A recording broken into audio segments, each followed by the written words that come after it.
Welcome to the Straight Hook Spiritual Alchemy in Dialogue. I'm your host, Ian Duncan, Li Xing Hui. I'm here today with Lama Choga, a Canadian Tibetan Buddhist who's been practicing and studying intensively for over 20 years, and who has recently begun to share his teachings on his YouTube channel, The Theory of Samsara. I'm honored to have him here for this, the inaugural episode of the Straight Hook, and I'm looking forward to hearing about his personal journey on the path, and also to get into the weeds a bit on the view and method he has come to know so intimately. Welcome, Lama Choga. Welcome. Thanks for having me, Ian. Absolutely, my pleasure. So let's begin with finding our way into how you found your way into your path. And maybe with a little bit of a picture of what your life was like before you found it. And so where did you grow up to begin with? I was born in a place called Edmonton, Alberta in Canada. It's primarily a right-wing Christian area in those days. And it was a sort of boom town. It's a very, very cold place, not like where you are in New Mexico. And also there wasn't a lot of diversity when I was young. And these days there's a lot more diversity in Canada in general. But for example, I'd never even met a Buddhist, knowingly anyway, when I was young. And even to meet someone who was Jewish or from another kind of denomination in Christianity was quite rare. So I think this was quite important early on in my life because I was longing for exposure to the spiritual path, but the only options open to me were those presented by Christianity. And my parents weren't particularly religious, so it was quite difficult in my early times. I had a lot of questions, and I couldn't find answers for them. Interesting. So you had that clear feeling early on as a young teen or even earlier, or how do you remember that time? I remember going back to quite an early age, having questions about the essential paradox of existence. And specifically one conversation I had with my father when I was about 6 years old. And he was explaining to me the meaning of life and what our goal and aim should be. And it was a very worldly view, but the whole thing didn't make sense to me. And I kind of needed answers. I was a precocious child and also quite annoying. I think I asked a lot of questions of adults for which they didn't have answers, and this bothered them. And it often got me into trouble. But I was curious when I was very young, and we don't think about a lot of things. But when I started hearing the explanations of where the universe came from, then immediately other questions arose in my mind. And I was kind of like that as a child. I think one of the formative factors was that my younger brother, who I love dearly, was very sick when he was born. And there's only a 10-month difference between us. So I was very young at that time. And my mother had to nurse him back to health. And he was sent home to die, basically. The doctors didn't think he would survive. But my mother was a very determined woman and very dedicated. And so she kind of nursed him back to health. And that meant from a very young age, I was kind of left on my own. And so I had to figure things out. So I don't know if it's that or if it's my karma or genetics, but I was always very inquisitive. And so questions arose to mind, for example, like, well, where did the Big Bang come from? And these questions really troubled me as a young boy. And so when I went into places like Sunday school, the sort of Christian education that happens in the churches, then I had a lot of questions for the Sunday school teacher, because I assumed they were teachers of the spiritual path. But really, they were probably just the wife of the minister or something like that. And they themselves weren't studied in their own religion. And so when I asked these questions, basically I got in trouble. I got chastised. I got chucked out of Sunday school for asking difficult questions. And as I said, I wasn't really exposed to the spiritual path or Buddhism. I was kind of fortunate. My father is Korean, and my grandmother was a Son Buddhist, which is a Korean form of Zen. And I was aware of this. And also when we visited the old country, my grandfather and my grandmother, when we were young, then I'd seen the Buddhist temples and all the sort of Chinese architecture, all this sort of thing you'll be familiar with, Ian. And it was quite inspiring to me. But it also raised questions in my mind, because I understood that the Buddha was a prince who gave up his worldly life and then sought the spiritual path. And when I entered into a Mahayana temple, then I saw they usually have a representation of 1,000 Buddhas. And there's other things like the four kings at the gate. You're probably aware of these, right? The protectors of the gates and all these sort of things. And of course, I would ask my father, but he knew nothing about it because he was sort of scientific-minded young man at an early age. He left his country for the West, and he had no real interest in spirituality or religion. So he didn't have any answers. So it took a very long time for me to actually encounter authentic spiritual teachings. But maybe I had to sort of pay back for some negative karma I created in previous lives. Perhaps I had an aversion to study or something like that. So I was being warned, that these opportunities do not come easily, and that when they do arise, you have to take them. You have to grasp them with both hands. Yeah, I learned that in my own way too. It strikes me that orientation as a young man could have created challenges in other parts of your life as well, including more academic schooling and socially. Is that? Absolutely, especially in school, because I think it had a lot to do with me being just a very stubborn individual and not accepting the answers that other people gave me without looking into, like needing to. I mean, I wasn't trying to be difficult. For example, at one point we had to live with my aunt for a few months, and she would send me across the road to her neighbor's son, because I was kind of always asking questions and being really difficult. So she sent me across the road to kind of, distract me for a while, because he was a bit older. I tended to want to associate with older people because I had a lot of questions, etc. And my friends didn't understand any of this. They just thought I was strange. So I went there, and he was showing me some pictures from his magazine of like fancy cars or something like that. Sure. And I was like, well, how do these work? I mean, how does the car, you put gasoline in it, and how does it make the wheels work? And he said, well, young man, it's something called the internal combustion engine.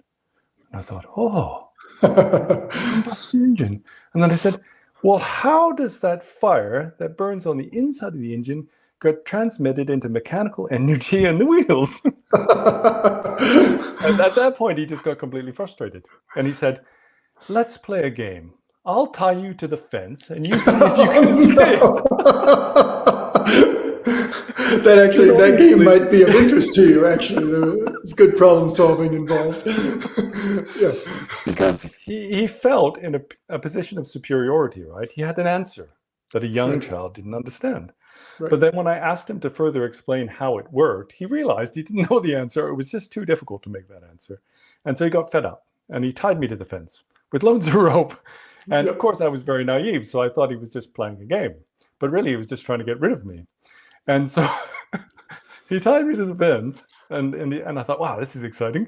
And he said, okay, you see if you can get out. And he went back to his room and had a cup of tea and thought, yeah, this kid.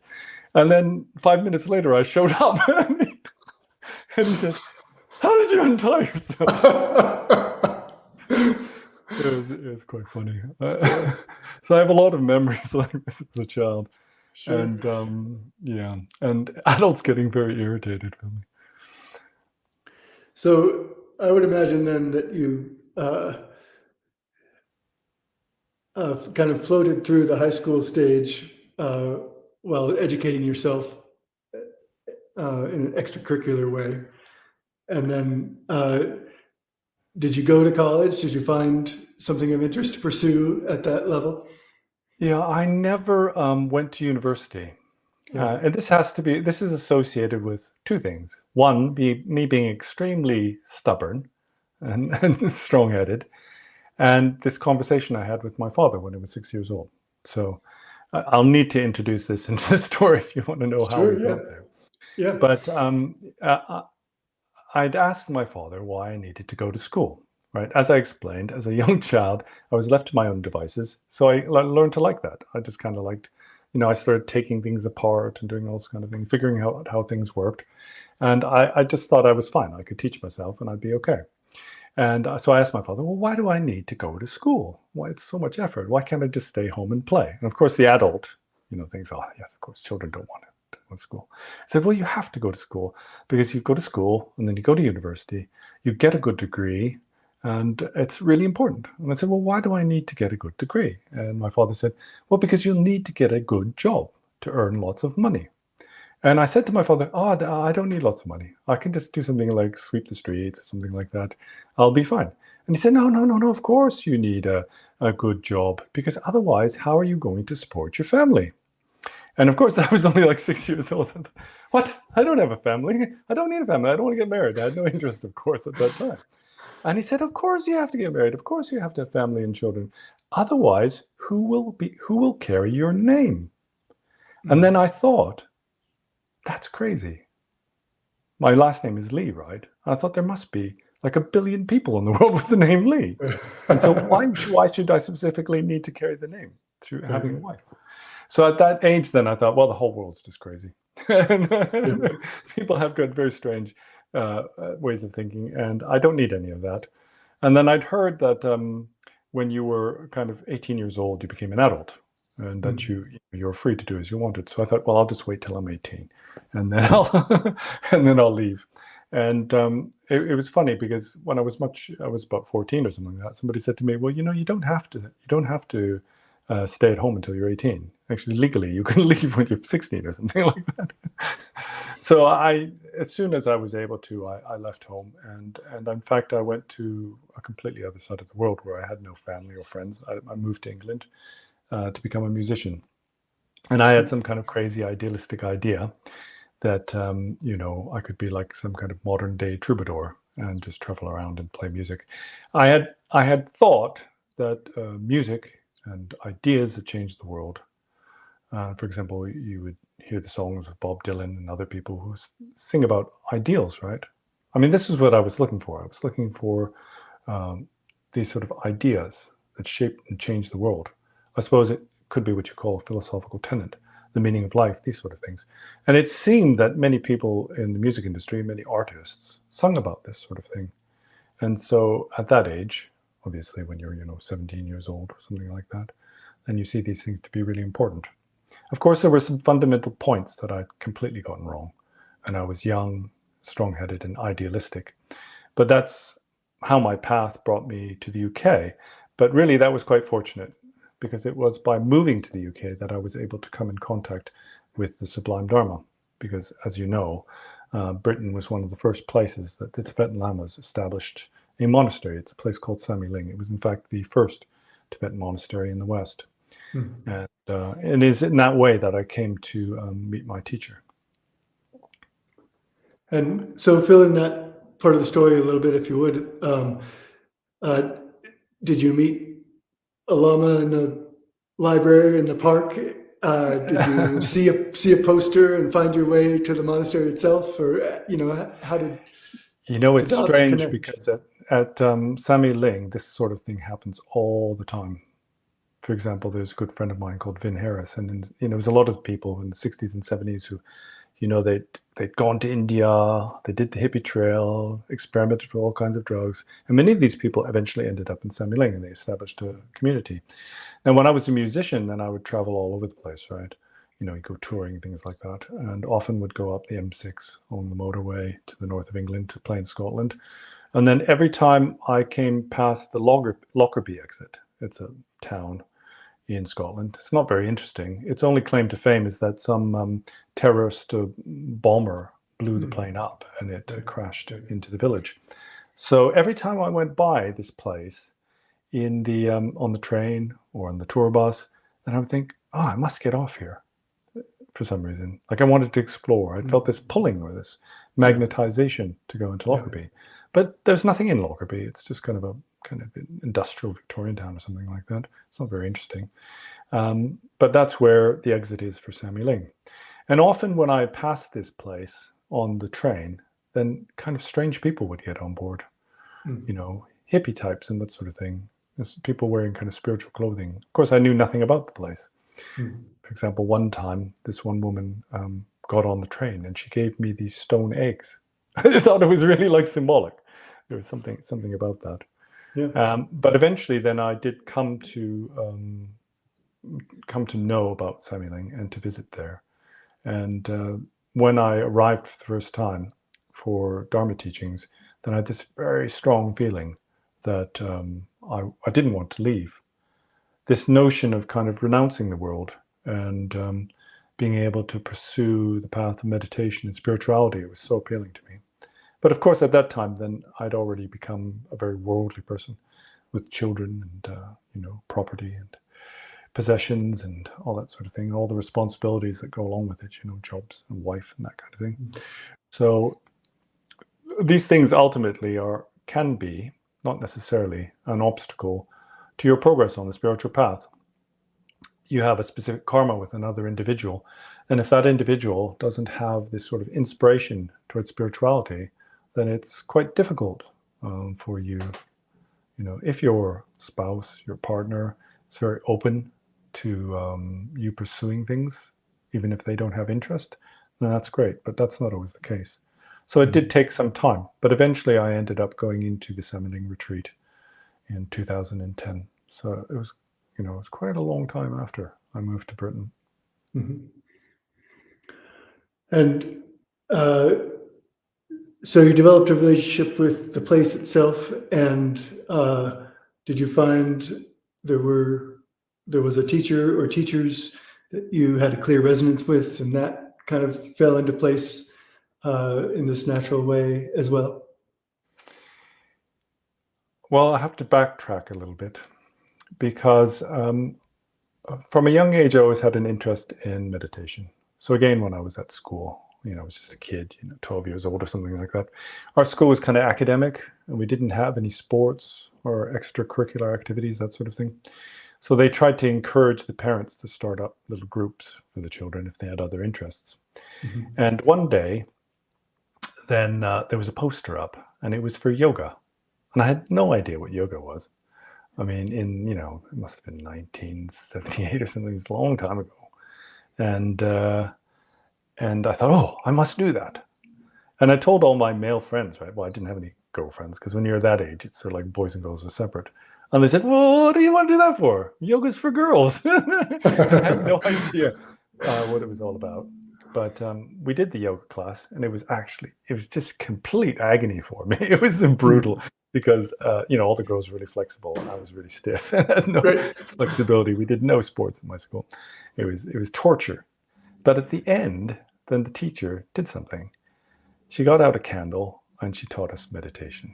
Mm. And I was just like, wow, this is it. It's sort of like, this is what I was looking for. And so from that age, then I continued to kind of do meditation on my own, in my bedroom, something at night, pretty much throughout my life. But I'd never had any teachings, right? So it was a very kind of naive and very kind of basic level of understanding meditation, but it's something I had this kind of interest in. And I also did like yoga. I had a real interest in that. I was just really crap at it, basically, but I really did like it. So when I became a musician, I kind of had my ideals knocked out of me, because you think that, people will sing about, this sort of emancipation and this sort of other world that we could live in, right? And about the sort of faults of the mundane world and what the source of that are. And so I came to the music industry with that kind of mentality, thinking that I could pursue this as a path. And then what I quickly realized that most people were just in it for the money and the drugs. Mm-hmm. And the culture itself is very much associated with hedonism. And it's a real danger, really, because even if you have the best of intentions, when you're in that kind of environment, then it's quite likely that you yourself will become corrupted or radicalized by the culture. Mm-hmm. And so it was very much the case. And then my second wife was a kind of quite a famous musician, but she was, again, very much into the hedonistic lifestyle.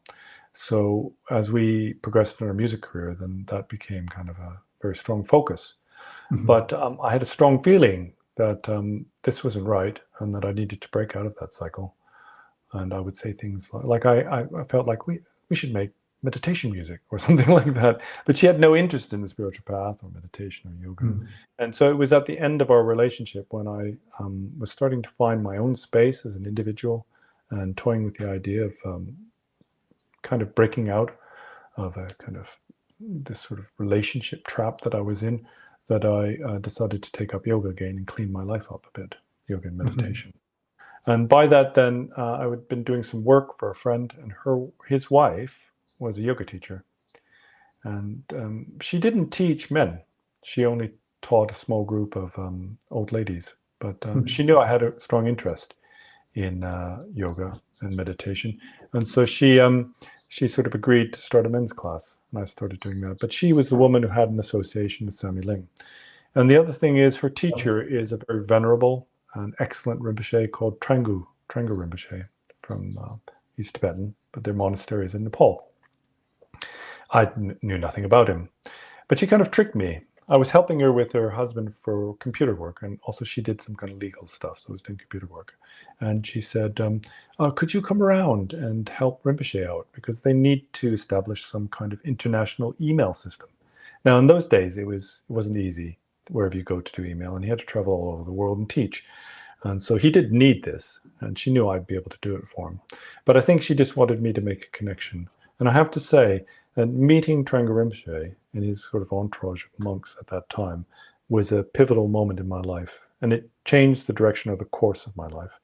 At that point, I'd been very much trapped in a hedonistic and materialistic lifestyle and involved with the music industry, and I was feeling trapped in that, but I couldn't break out. And upon meeting Trangu Rinpoche, actually what he did was he gave me a little protection knot. And it wasn't just one of these simple ones. It was quite a complex or ornate Tibetan style knot. You'll know of this in the Chinese tradition, sort of butterfly knot. Yeah. And you wear it around your neck, right? So I put this on, and no matter how hard I tied it on, it would always fall off. And I know lots of different knots and things like that. I couldn't get this to stay on. Interesting. And somehow what I felt at the time was this sort of drew away all the negativity and took away my bondage to this relationship. And as I said, there was a pivotal moment in my life, and my path completely changed. And from there on in, I gained the strength to, forge ahead on my own and get out of this kind of negative relationship, and then dedicate myself to the spiritual path, and increasingly in a kind of more and more intense way. I think this is often the case. It's upon meeting a significant spiritual individual or teacher that one is able to progress. And that's because we have special karma from the past. So they're able to sort of trigger or ripen our positive karma for hearing the Dharma. And then on the basis of this, I met someone called Lama Yeshe and Akong Rinpoche, who are the two brothers who run Samye Ling. And they're both excellent. And Akong Rinpoche was or is like a true bodhisattva, quite an amazing individual, and such a intensely profound spiritual practitioner. Sadly, Akong Rinpoche has now passed away, and as far as I know, they still haven't found the reincarnation, but it may be that he's reincarnating secretly because there are some political issues associated with this.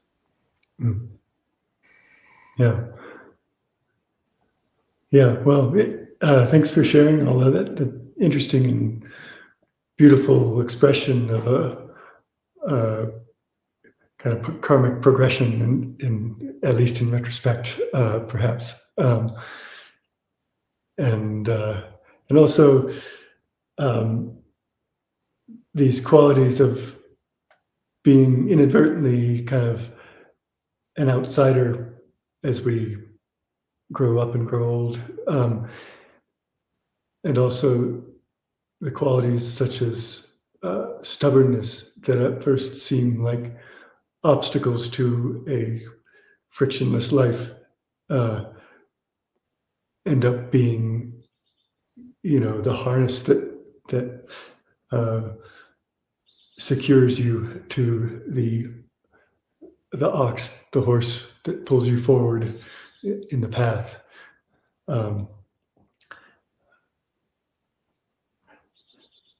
And so, as you entered the more serious phase of your practice, what shape did that take? Was it sort of some yogic practices, meditation emphasis, and then later you studied the texts, or was it all kind of balanced and mixed together? How did you weighed in, and whether that was an individual choice or whether that was the culture of the monastery or the teacher. I think you've really hit the nail on the head. It's got a lot to do with culture. And in general, what happens in the West is that the culture means that we practice our Dharma backwards, or we practice in a secular way. Mm-hmm. So it's going to go around in circles. And so what we tend to do is, for most Western practitioners, is we come to the Dharma, we generate an interest, we think, wow, this is something new and most excellent. We become very enthusiastic.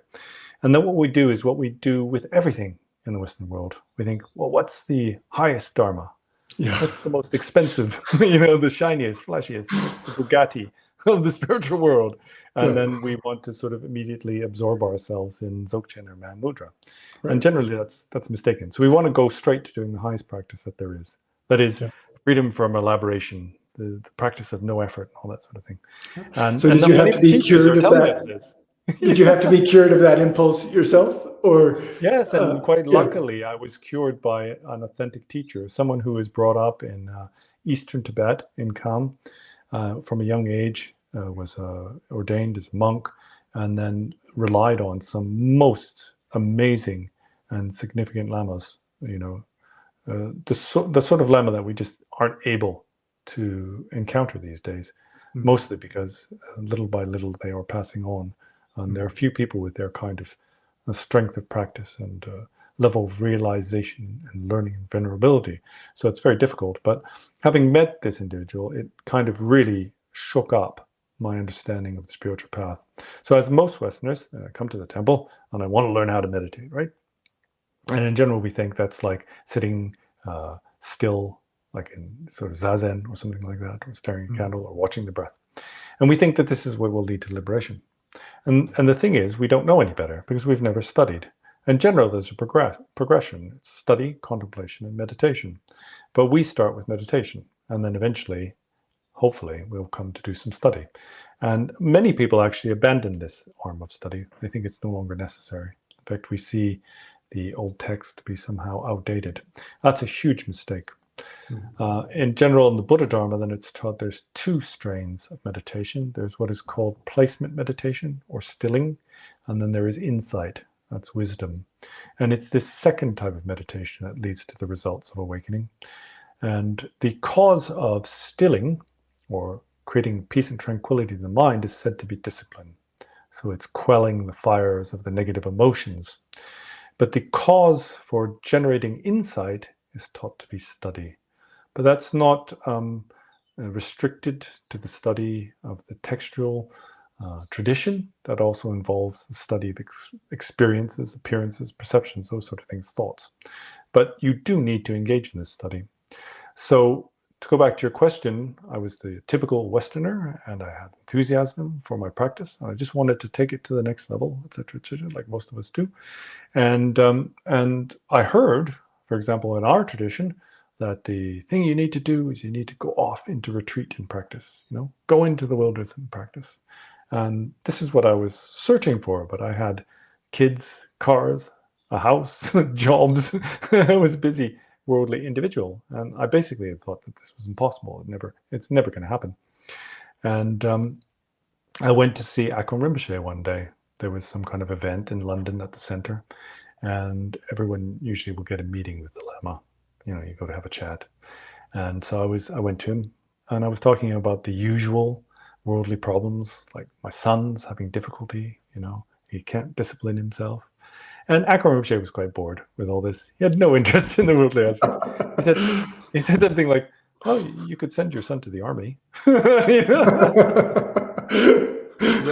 It's a much more profound statement than I realized, because it's like, oh, you're going to live in the world and do what the world does. And then at one point, I mentioned something to him that my daughter had said. And this is because it was in the back of my mind. My daughter had said, Dad, it's all right. If you want to go to retreat, I'm okay with that. I'll just go live with my mom. Now, the reason why she said this was because she wanted to live with her mom. She didn't want to live with me. We were split up at that time. But kids are quite funny, right? But as soon as I said this, Akong Rinpoche, who was at this point was completely bored with everything I was saying, was busy sort of tying some knots or something like that, doing some other work, he suddenly perked up. He said, yes, you have to go into retreat. And he got really excited about it. And the feeling I had was, oh, I can do this. It's right. It's that recognition of the possibilities of development that come on the spiritual path from time to time, where we realize there are no obstacles, and that all it takes is for us to make the commitment. This kind of epiphany moment happened for me. And I was elated. I was, my whole body was filled with this feeling of euphoria. And so we were going to travel back to Cornwall in the west of England, and we got on the train, and I told my wife, my third wife at that time, you can see how worldly I was. And she was mortified. She wasn't having any of it. And so it seemed like this would never happen. And it's quite a long story. I can't really get into it. But it was on the basis of this, and especially on the basis of my teacher, Akong Rinpoche, not only making the suggestion, a strong suggestion that I should go to retreat, but saying basically I was going into retreat. But I mean, it was a few years after that when the retreat actually started. There had been delays. It was supposed to start in the autumn, and it never did, but I was not aware of that. And a few years later, I ended up going to this very retreat under strange circumstances. But that was the impetus, really. That was what caused my practice to get serious, as you say. It's being able to be in a situation where you can just dedicate all your time to practice with nothing else to worry about. And that is so important. And it's something that's sadly missing in the way we practice in the West, because we do spirituality much like a hobby. We can dedicate, an hour a day, 2 hours a day, or go to see a teacher like yourself, Ian, twice a year or something like that, save up a bit of money. But really our life is always revolving around, it's orbiting around our worldly concerns. And we're never able to break out of that and get into the orbit of the spiritual, right? Get into the sort of celestial orbit. And going into retreat was what helped that happen for me. And the funny thing is, and I wasn't aware of this, but when the opportunity did arise and I decided to do it, the first thing I heard was, oh, the retreat master. He's the retreat master for Trangu Gompa. And Trangu Rinpoche was this Rinpoche who was responsible for the trajectory of my life changing completely. And when I heard that, I just thought, this is so fortuitous, such good karma. And it was, because it was this teacher that was able to introduce me to the meaning of the Dharma, which up until then, for me, was only provisional. Sure. They were just, analogies, means of guiding people towards the truth. It was through him that I came to see there was something else that we needed to develop and understand. And then that gave me a great thirst for practice, and it enabled me to spend 12 years in retreat.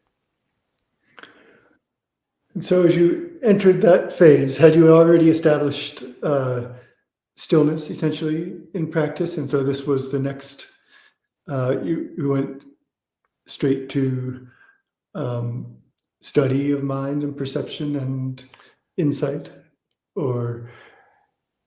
So I need to explain a little bit about the Buddhist position in terms of the Mahayana, especially the Tibetan tradition associated with the Vajrayana. So as I said, there's these two strains of meditation. One is called the path of stillness, and there's one called the path of insight.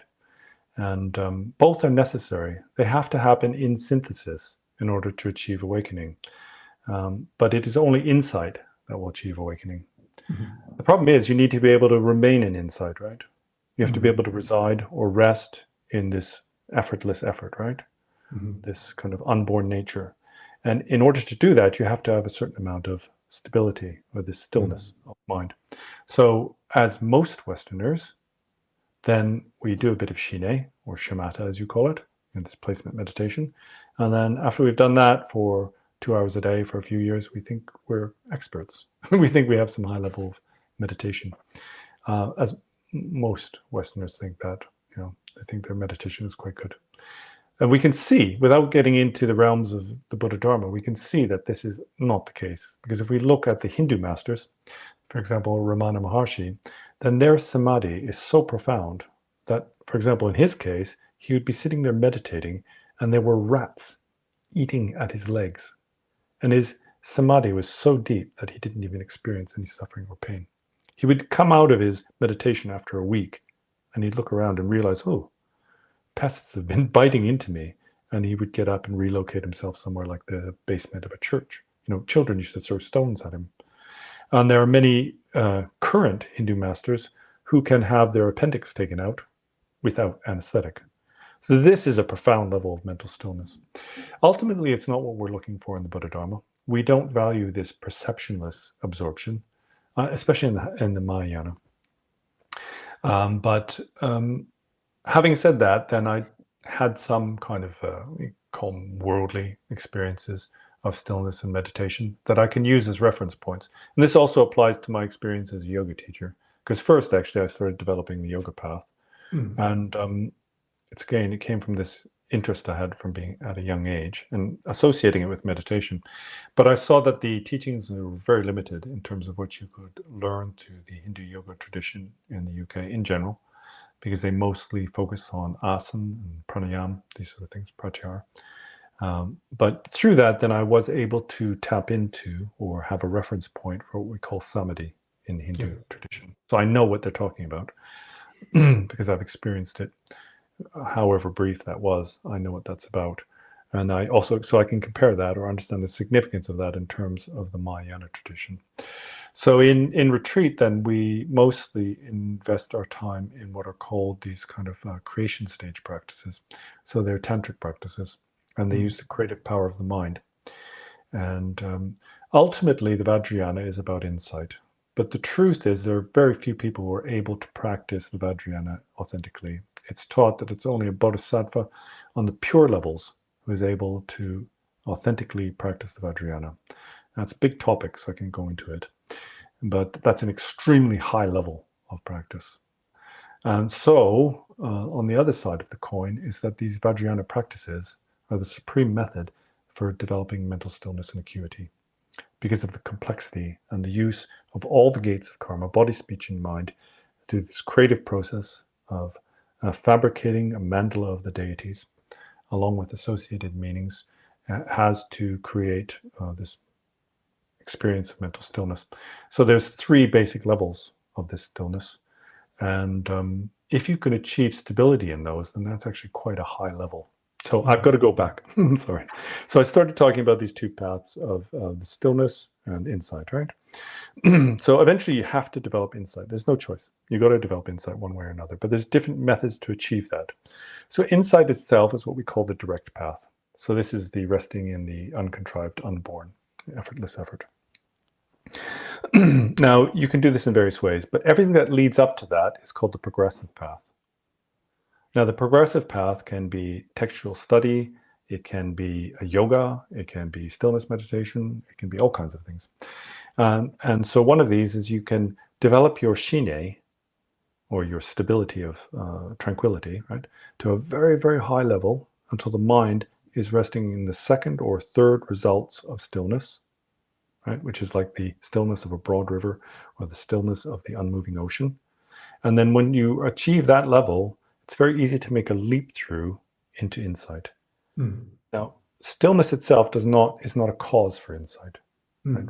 Study is the cause for insight, but you become very, very close. It's like being on a platform right here, and you can make these leap through moments.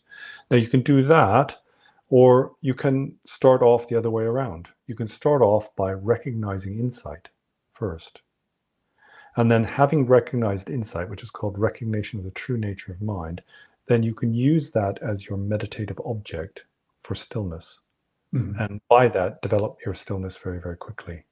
So these are kind of parallel paths. If you think about it like a diagonal diagram. But there's many ways to achieve this.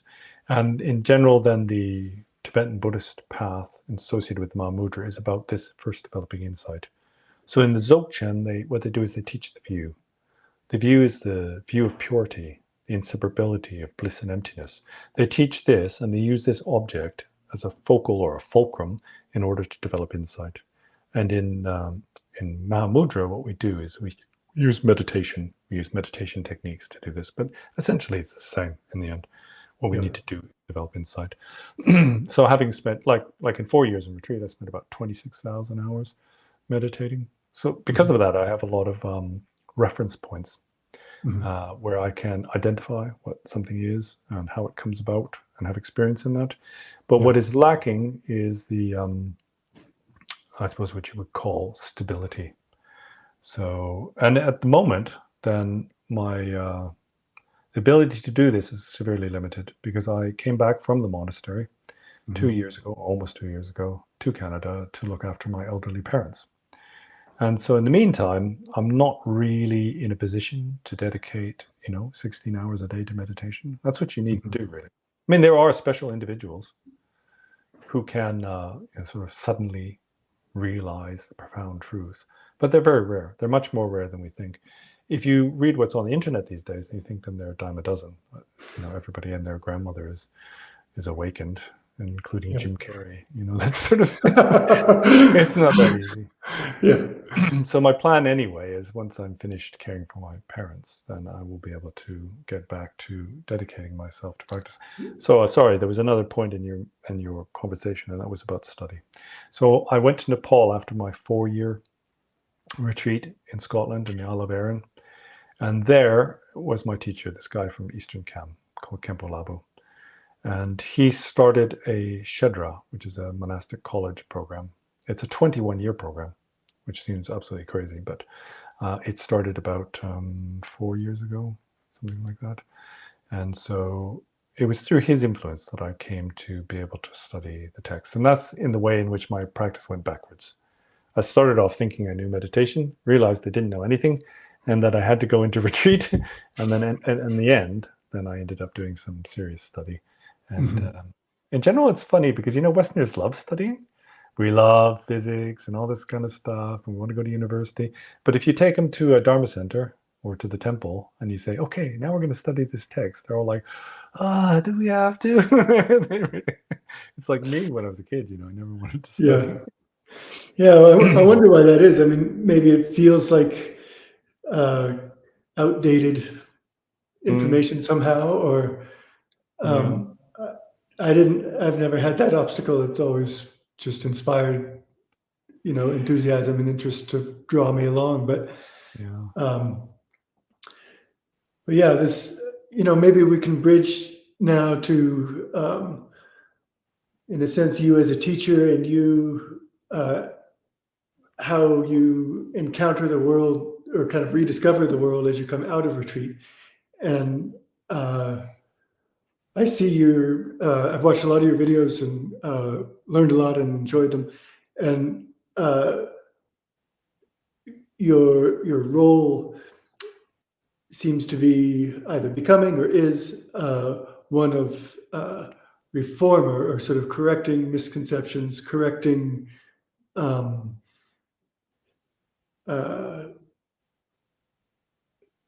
helping people see disinformation it in perspective of a much broader time and space frame.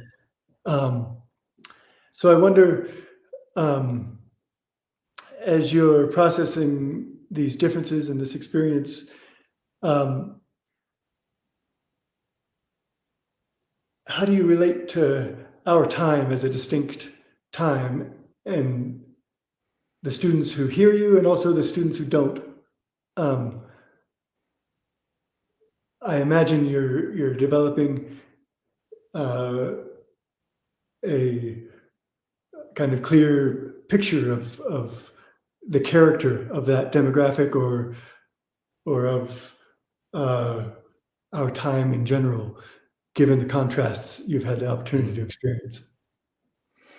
Yeah, so it was quite striking to me because I'd been in the monastery for 8 years in Nepal, and before that 4 years in a very strict retreat in Scotland. So I was very much out of the loop. And the last 2 years, 18 months, I spent in the monastery with Trungpa Rinpoche, actually helping him transmit his all of his life's works basically over the internet, over Zoom. So I was there in close quarters with Trungpa Rinpoche, which is quite influential.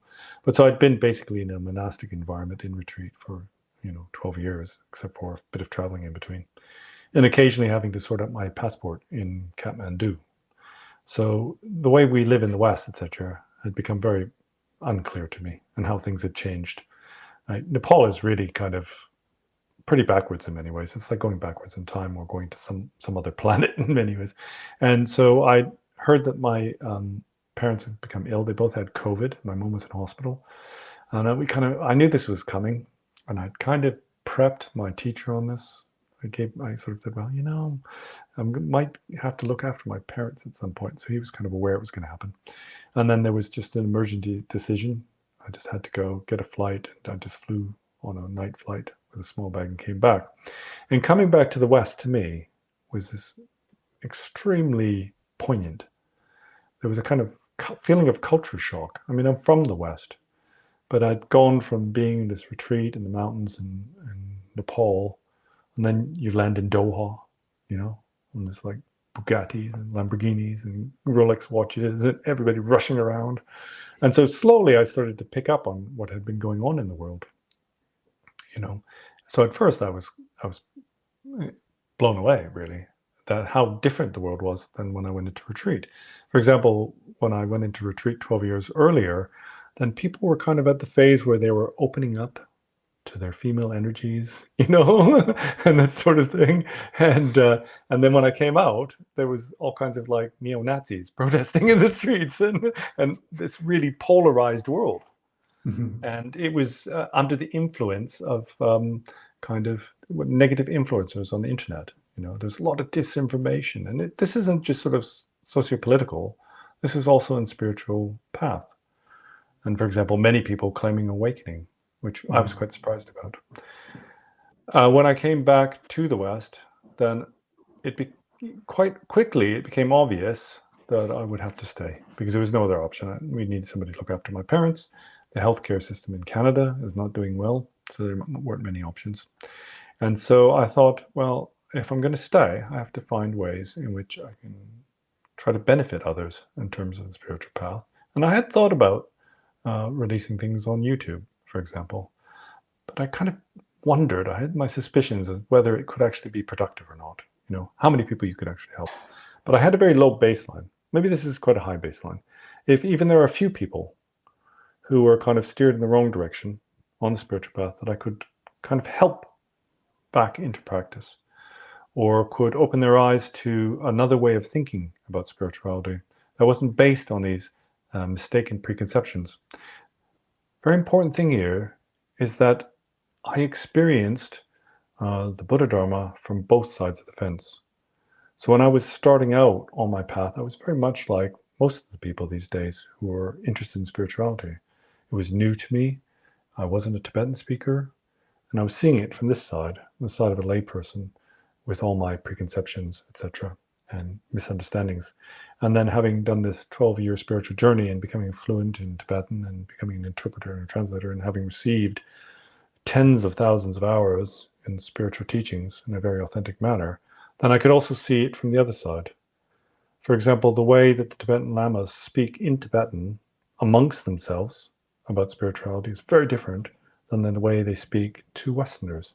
And it's not because they're trying to deceive Westerners, it's because the Westerners are coming from this position of really not understanding, not knowing, never having studied, and having a lot of preconceptions and assumptions. For example, many Westerners will say, well, I've been meditating for 9 years now.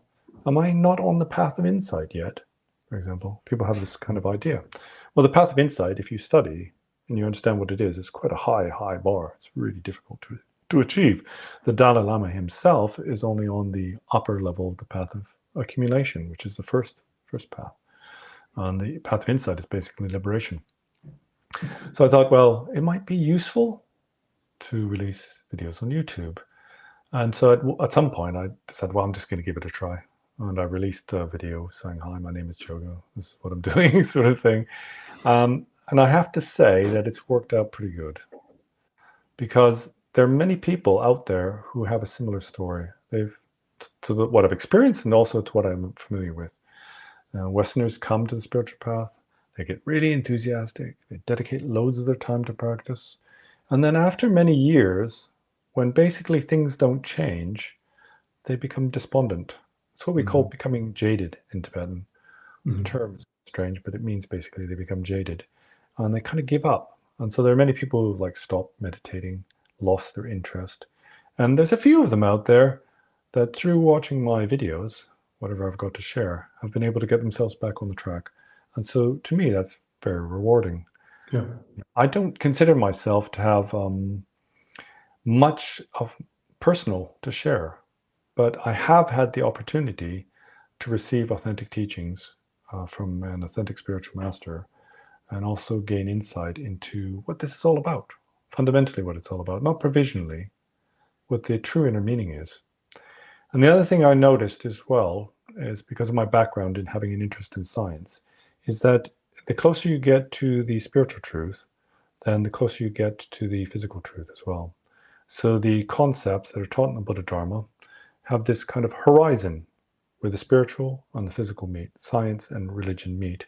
And these areas become more clear. It's like, in midsummer, then the sun rises over the North Pole. And so this hinterland is illuminated equally. And that has given me great hope and inspiration, because I understand that Westerners have an interest in these things.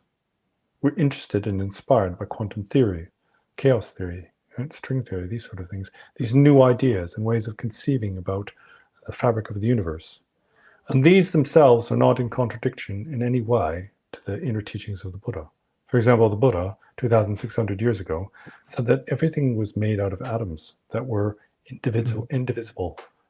It's the same concept as quantum particles. In fact, they'd already conceived of how a one-dimensional, or essentially quantum particle, can be accumulated or agglomerated in order to build up physical matter in a three-dimensional world. They had addressed this issue thousands of years ago. And it's the same thing's happening right now within quantum physics. They're trying to address this issue on how essentially one-dimensional particles can make up three-dimensional space. So these kind of areas are where physics, philosophy, and religion or spirituality meet, and it's very much where my interests lie. And I also see this as a way of drawing others to deeper understanding about this most sublime path. Yeah. Because as you know, it's interest, isn't it? We need interest in order to pursue something. If we're forced to do it as a child, like for example, when I was a child, I never wanted to study anything, so I just did really terribly. But everything I had interest in, I did well in. If I was interested in it.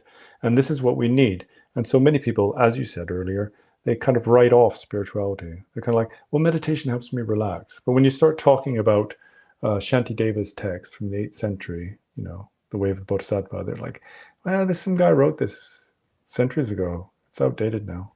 It's of no use to me. So I wonder how you integrate that observation. It seems to me that, for these higher levels of practice, you need to be driven, as you say, by interest, by a kind of insatiable drive to understand the underlying principle, to understand, capital U. And that can be inspired by someone in whom it is natural but asleep, but it maybe cannot be inspired in all iterations of individuals as we come into being. So what I hear kind of, and this is reflected in my own experience as well, is a kind of, that there is a natural ordering to which the old levels of practice and distinct paths of Sutra, Tantric, or Dzogchen and Mahamudra addressed those differences in the global population in a rather skillful way. And so how that might look today, whether it's, some, in a way, the physical yoga community might take the place of the sutra community in this kind of perpetually building the foundation, in a sense, for the next life iteration. The tantric aspect of the path has more obvious, it almost manifests in a similar way as it did when it came to be, perhaps, in the sense that people are doing energetic transformative practices as a further development of foundation and opening. But I want to hear how you've come to see that and experience that in the people you've encountered since putting yourself out there. So first, it is not necessary, 100% necessary, to develop conceptual understanding. This is something that needs to be addressed. It's really important, and for most people, when they hear this, they think, great, I don't need to study. That's mistaken. You do need to study for most people. So most people are a mixed type of individual. As it's taught in the Buddha Dharma, there's different dispositions. Now, this is the most important point. What is taught is there are 84,000 different types of Dharma. What that means is that there's a different Dharma for every individual. And all of the aspects of method, all the methodology falls into this category of progressive path. Remember, as I told you, that you have the progressive and the direct path. We have to achieve the direct path, which is insight, which is the unborn, effortless effort, whatever you want to call it. And then there are many, many different methods that lead to that. And which is the right method is not certain for a particular individual. And so for some, they will work with energetic body work. For some, they will study intensely. For some, then they can rest in samadhi. There's all various different types. But most of us are a mix of these dispositions. Now, to kind of elaborate on the disposition a little bit, we have what are called the different potentials, right? So there are those who have called the severed potential. That's in this life. It's not a permanent thing. And it all depends on karmic conditioning. So the reason why I was the particular way I was when I was a young child, being really difficult, is all about my conditioning lifetime after lifetime. The fact that you had a natural interest and thirst for study is what is called the disposition for hearing the Dharma. And it means that you had joy and rejoiced in the intellectual activities, for example, that are so prevalent in ancient Chinese culture and spirituality and education. And because of that, you naturally were drawn to spiritual teachings. But those who reject those teachings in previous lives, then in this life, they're born with an aversion to study. So this is all about disposition, right? Those with severed potential are those who have a very sort of intense weight of negative karma imprinted in their being. So it's mental negativity. And they're temporarily cut off from the spiritual path. They need some kind of epiphany moment or something to shake them out of their negativity.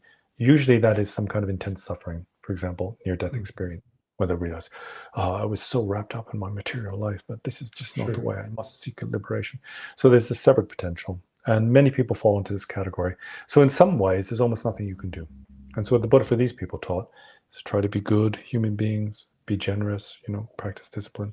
And then in future lives, they can be born with a connection to the Dharma. And then there are those with specific types of potential. For example, potential for the Hindu path, potential for the Mahayana path, and potential for the Vajrayana path. And this means that they will naturally gravitate towards these particular teachings. So in terms of the, as you say, the higher levels of teachings, Dzogchen, Mahamudra, Vajrayana, then these are extremely rare. Those that have this kind of potential are extremely rare. It's an extremely difficult path. So in general, everybody's kind of a mix. And you rarely meet someone who's purely of a particular type. They do exist. For example, there are those who never study, and from a young age, then they just did Vajrayana practices, tantric practice, and they tend to be really powerful individuals. They're very, very rare. Like Chato Rinpoche and people like that. These people who just seem inconceivable to us. And so in terms of people that I meet, for example, the students that I give one-to-one instructions with and who make comments on YouTube, then mostly they are of mixed potential. Now, this kind of mixed potential, what's called dependent potential, is if that individual encounters a particular teaching, then that teaching will influence the direction of their path. So most people are like this. And so naturally, of course, if we're in the mundane world, we think, God, the life is really crap. Everybody's so polarized. There's all this hatred. Right? Everybody's getting boiled up. There must be something else. And what we do, we get on the computer, on social media apps, and we start looking for information. The problem is that it's like 90% of that information is disinformation. And it's largely down to, it's partially the fault of the students. I mean, this is something I'm discussing in my premiere this afternoon. But the students kind of come with a kind of naive outlook and are over-enthusiastic without investigating the path, without studying. And then they get just wrapped up into something and they follow along with the crowd. And then because of that, then the teachers can become corrupted.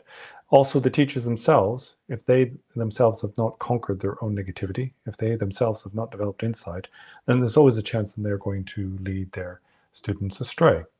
As long as the teacher has compassion, then the situation isn't that dangerous. But they should also have wisdom. That means they should also have something to teach. So there are many people basically out there that I've encountered who are just floating around on the internet.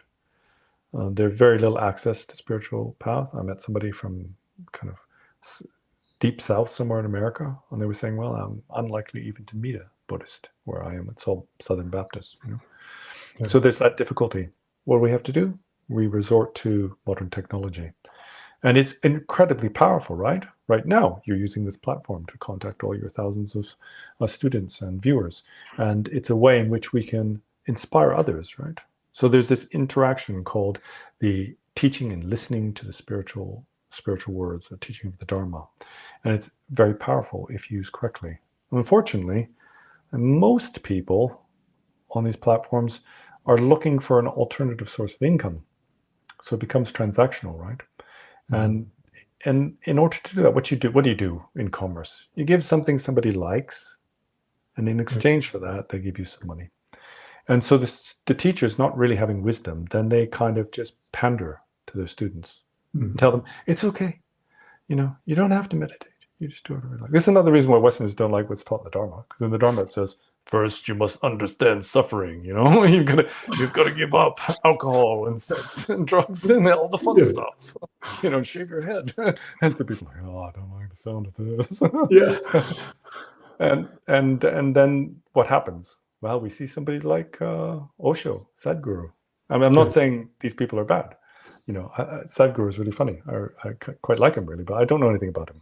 But what they do is they tell their students, have fun, it's okay, we'll do some yoga, and really that's a start in many ways, right? I used to do Tai Chi, I love Tai Chi. Most people, it's just a physical activity. But it does help you to tap into that inner energy, right? Even if you are not spiritual, one bit. Definitely, it develops the conditions. On my own path, I before I knew it was a path, I did Bikram yoga, very just purely, Bikram. Oh, okay. Yeah, purely physical.